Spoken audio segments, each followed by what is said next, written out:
Post glacial ecosystems could help to slow down climate change, say decade long study. What is issue? According to global study titled The Development of Terrestrial Ecosystem Emerging After Glacial Retreat, the retreat of glaciers may be one of the most evident signs of climate change that could help mitigate climate change. Currently एक study की गई है और ये जो study है globally level पर की गई स्टडी है the development of terrestrial ecosystem emerging after glacial retreat. Glacial retreat के बाद एक टेरेस्ट्रियल इकोसिस्टम डेवलपमेंट होता है, उससे रिलेटेड ये आर्टिकल है। और ऐसा यहाँ पर इस स्टडी में ये एक्सपेक्ट किया गया है कि ये क्लाइमेट चेंज का सिंबल भी हो सकता है, जो कि क्लाइमेट चेंज को मिटिगेट करने में हेल्प करता है। इट मीन्स ग्लेशियल रिट्रीट होने के बाद उस प्लेस पर एक बायोडाइवर्सिटी यहाँ पर एक जनरेट होती है, जो कि क्लाइमेट चेंज को मिटिगेट करने में हेल्प कर सकती है।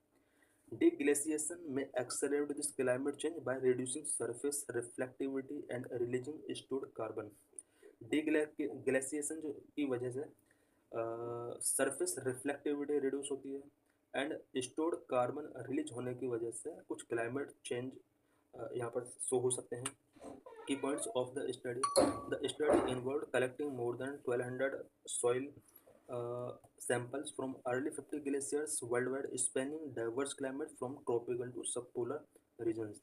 ये जो स्टडी किया गया है, इस स्टडी के लिए अबाउट 1200 सॉइल सैंपल्स यहाँ पर कलेक्ट किए गए थे। नियरली 50 ग्लेशियर्स वर्ल्ड वाइड से यहाँ पर ये सैंपल्स कलेक्ट किए गए थे और ट्रॉपिकल एंड सब पोलर रीजन्स से यहाँ पर ये जो कि डाइवर्स क्लाइमेट रखते हैं, वहाँ से भी कुछ सैंपल्स कलेक्ट किए गए थे। Analysing samples from the Gangotri and Barasingri glacier in Indian Himalaya also included. Indian Himalaya के कुछ special region Gangotri and Barasingri glacier से कुछ सैंपल्स कलेक्ट करके उन्हें एनालाइज किया गया था। This samples were analyse to understand soil evolution, biodiversity, species arrival sequence and ecosystem development।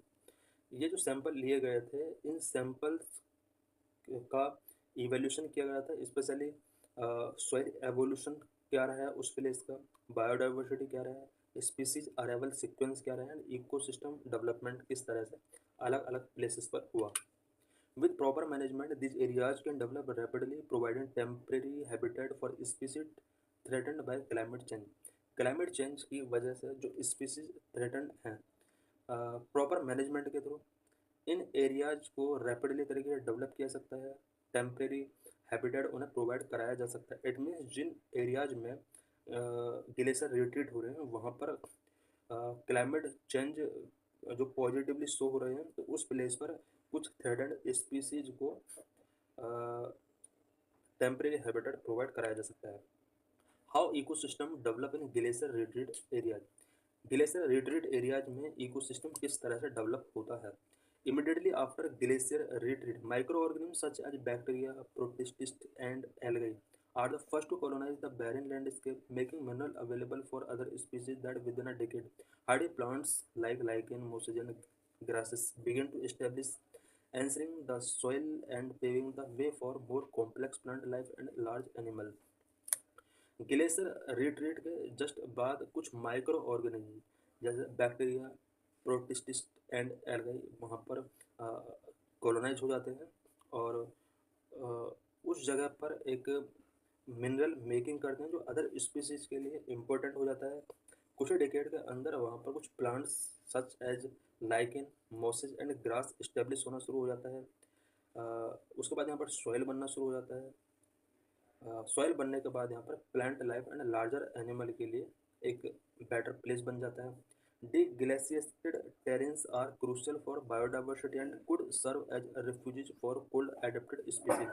Deglaciated terrain जो होते हैं ये बायोडाइवर्सिटी के लिए बहुत ही क्रूशियल हो सकते हैं और कोल्ड एडेप्टेड स्पीसीज के रिफ्यूजी के लिए बहुत ही इंपॉर्टेंट हो सकते हैं। Promoting wild herbivores could further enhance life in these regions and help mitigate climate change impact। इस प्लेस में विल्ड हर्बीवोर्स अगर नंबर इंक्रीज होता है तो इसकी वजह से इनकी लाइफ एनहांस हो सकती है और क्लाइमेट चेंज इम्पैक्ट को यहाँ पर मिटिगेट किया जा सकता है। These ecosystems regulate water availability impacting reverse that support millions of people with drinking water agriculture and hydro power. इस तरह के इकोसिस्टम वाटर अवेलेबिलिटी को रेगुलेट कर सकते हैं। रिवर्स जो कि मिलियंस ऑफ पीपल को ड्रिंकिंग वाटर के लिए सपोर्ट प्रोवाइड कराती हैं। पीपल की प्रॉब्लम्स यहाँ पर सॉल्व हो सकती है। एग्रीकल्चर एंड हाइड्रो पावर के लिए वाटर प्रोवाइड इस तरह के प्लेसेस करा सकते हैं। Additionally the biodiversity in this areas offer potential for medicinal and agriculture discoveries while promoting ecotourism to boost local economies. इस तरह के एरियाज में बायोडाइवर्सिटी बहुत कुछ पोटेंशियल रखती है, specially medicinal and agriculture discoveries यहाँ पर की जा सकती है। Protecting and studying this ecosystems can lead to valuable ecological benefits. इस तरह के इकोसिस्टम को प्रोटेक्ट करने से वैल्यूएबल इकोलॉजिकल बेनिफिट्स हमें मिल सकते हैं, including discovery of new plants with potential for medicine and farming. Farming के लिए, मेडिसिन के लिए पोटेंशियल प्लांट्स यहाँ पर डिस्कवर किए जा सकते हैं।